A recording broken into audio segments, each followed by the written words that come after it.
Bonjour à tous, bienvenue pour cette nouvelle émission de Contrepoint. Alors, comme chaque semaine, nous recevons Jean-Baptiste Noé et nous abordons la question des contrôleurs aériens en grève, qui soulève notamment la question de la souffrance des aéroports. Alors, première question, Jean-Baptiste Noé, les contrôleurs aériens ont organisé de nouvelles actions de grève cette semaine. Est-ce que ces grèves vous paraissent justifiées? Oui, c'est un peu une habitude, hein. Avant chaque départ en vacances, on a des grèves, alors soit des contrôleurs aériens, soit de la SNCF. Et on voit bien que les contrôleurs aériens sont essentiels, c'est-à-dire que s'ils ne travaillent plus, ben, il y a plus d'avions qui circulent.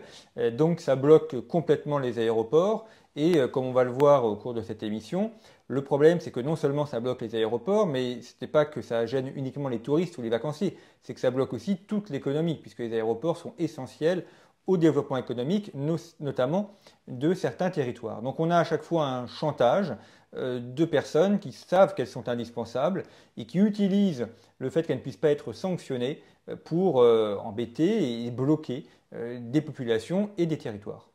Une question sur la rémunération des contrôleurs aériens, parce que c'est souvent trouble, on ne comprend pas souvent comment ces gens-là sont-ils rémunérés. Alors en effet, il faut revenir aux faits. Alors là, je m'appuie sur un article paru dans Contrepoint, un article rédigé par Élodie Messéan, auquel nos téléspectateurs peuvent se reporter, qui reprend donc des éléments d'un rapport de la Cour des comptes de 2021 qui nous donne des informations sur la manière dont les contrôleurs aériens sont rémunérés. Alors d'abord, on apprend qu'ils ont un statut de la fonction publique, ce qui explique évidemment qu'ils puissent faire des grèves sans aucune sanction, et qu'ils disposent de rémunérations tout à fait élevées. Alors je donne les chiffres, hein. Alors c'est le salaire brut annuel, près de 90 000 euros pour les agents de catégorie A, 53 000 euros pour les agents de catégorie B, 43 000 euros pour les agents de catégorie C.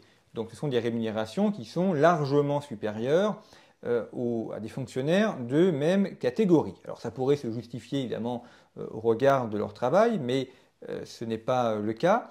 Et la Cour des comptes explique également qu'ils ont de nombreux autres avantages, comme la semaine de 32 heures, hein, donc ils gagnent beaucoup plus tout en travaillant moins, et ils ont des primes importantes avec également une retraite avant 59 ans. Alors on ne voit pas en quoi il y aurait justification à avoir une retraite avant 59 ans en sachant qu'ils n'ont pas un métier pénible.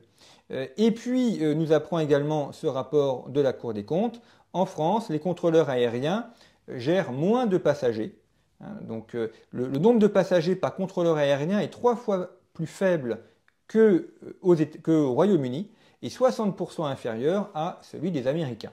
Autrement dit, on a plus de contrôleurs aériens pour un nombre réduit de passagers. Donc on voit bien à travers ce rapport de la Cour des comptes qu'il y a manière à faire des économies, à avoir une meilleure rationalisation des contrôleurs aériens et surtout de mettre un terme à ce statut de la fonction publique qui ne se justifie pas. Vous avez beaucoup de pays où les contrôleurs aériens sont gérés par des entreprises privées comme le Canada et le Royaume-Uni et ça se passe très bien.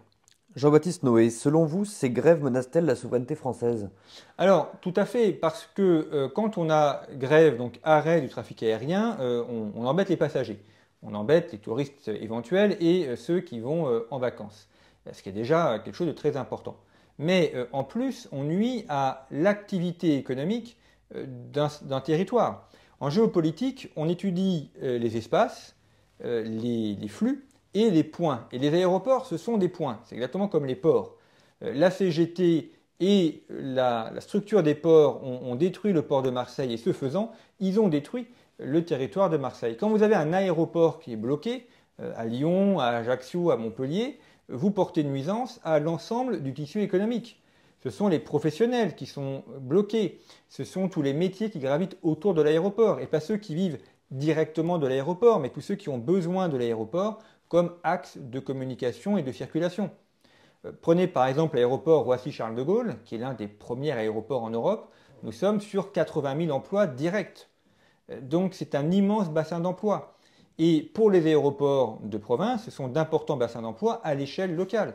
L'aéroport de Mérignac, par exemple, permet à la zone de Mérignac de vivre notamment de l'industrie aéronautique, avec Dassault. Pareil pour l'aéroport de Toulouse-Blagnac, qui fait vivre l'ensemble du bassin économique de la région toulousaine, qui peut aller très loin, puisqu'on se déplace très facilement en voiture via les autoroutes, donc ça va jusque dans le Tarn ou le Tarn-et-Garonne. Donc bloquer l'aéroport, c'est détruire ou nuire l'activité économique d'un ensemble territorial, on dirait une zone de chalandise dans le langage économique des commerçants. Mais vous voyez donc que ça va au-delà de simplement embêter des personnes qui veulent aller en vacances pour Noël, même si c'est déjà très ennuyeux pour eux. Et ces grèves sont d'autant plus graves que les aéroports sont en concurrence entre eux. Alors, ils sont en concurrence entre eux au niveau national et au niveau international. Là aussi, c'est un point qu'il faut prendre en compte. Il faut réfléchir à différentes échelles, ce qui est la clé de la géopolitique. L'aéroport de Roissy est en concurrence avec Istanbul, Dubaï et Londres. L'aéroport d'Istanbul qui a la prétention de devenir l'un des principaux aéroports au monde. Des aéroports de province sont en concurrence avec des aéroports internationaux, l'aéroport de Genève par exemple pour Lyon, l'aéroport de Milan pour les aéroports du sud-est comme Nice ou Marseille-Marignane, et puis les aéroports espagnols pour les aéroports du sud-ouest comme Perpignan ou Toulouse. Donc si vous nuisez aux aéroports nationaux par des grèves à répétition ou par un mauvais fonctionnement, là je parle des contrôleurs aériens, mais il y aura aussi beaucoup à dire, notamment sur le contrôle des bagages, à l'aéroport, eh bien, vous donnez des clés, des aides aux aéroports étrangers, dire non français, en nuisant aux aéroports français. J'évoquais le contrôle des bagages. Pensez qu'à l'aéroport de Rome, eh bien, on n'a plus besoin de sortir ses affaires, notamment son ordinateur, pour passer les contrôles des bagages, ce qui est évidemment un gain de temps très important, alors qu'à l'aéroport d'Orly, il faut continuer toujours à vider son sac et à tout retirer. Ça paraît rien, mais ça vous crée des queues très importantes, ça crée du stress, ça fait des gens qui risquent de louper leur avion. Et donc tout ça, ça va à l'encontre de la fluidification et de ce qu'on appelle le service client. Et évidemment, ça nuit aux aéroports et à l'attractivité économique. Une dernière question, Jean-Baptiste Noé. Le précédent gouvernement voulait augmenter la taxe sur les billets d'avion. Billet d'avion qui est déjà rempli de taxes.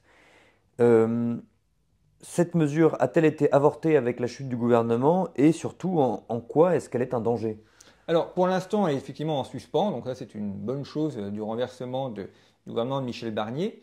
Le problème c'est qu'avec cette taxe, on est dans une logique purement comportementale. C'est vraiment l'impôt comportemental. Donc je mets en place une taxe pour que les gens prennent le train. On a décrété que l'avion c'était pas bien, donc il faut empêcher les gens de prendre l'avion, donc on va mettre des taxes pour ça. Le problème, c'est que plus vous mettez de taxes, plus vous créez un dysfonctionnement, une défaite de la concurrence entre les aéroports français et les aéroports européens. Et donc, qu'est-ce qui va se passer? Eh bien, beaucoup de Français iront vers des aéroports européens pour leurs vols, notamment leurs vols internationaux. Donc, vous allez faire, par exemple, Paris, Amsterdam, Amsterdam, le reste du monde. Ou bien vous irez à Genève, ou bien vous irez en Italie ou en Espagne, si ce n'est pas trop loin de lieu où vous habitez. En tout cas, vous quitterez les aéroports français pour aller vers les aéroports européens. Et donc, au lieu de permettre un développement de la puissance française via l'aéroport, car c'est un levier de puissance française, et bien au contraire, vous l'affaiblissez par ce système de taxes. On a là un autre exemple, que l'enfer fiscal nuit à la puissance, nuit à la souveraineté.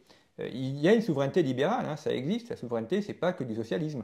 La souveraineté, c'est être puissant, c'est être indépendant, et ça passe notamment par le fait d'avoir une fiscalité qui soit faible.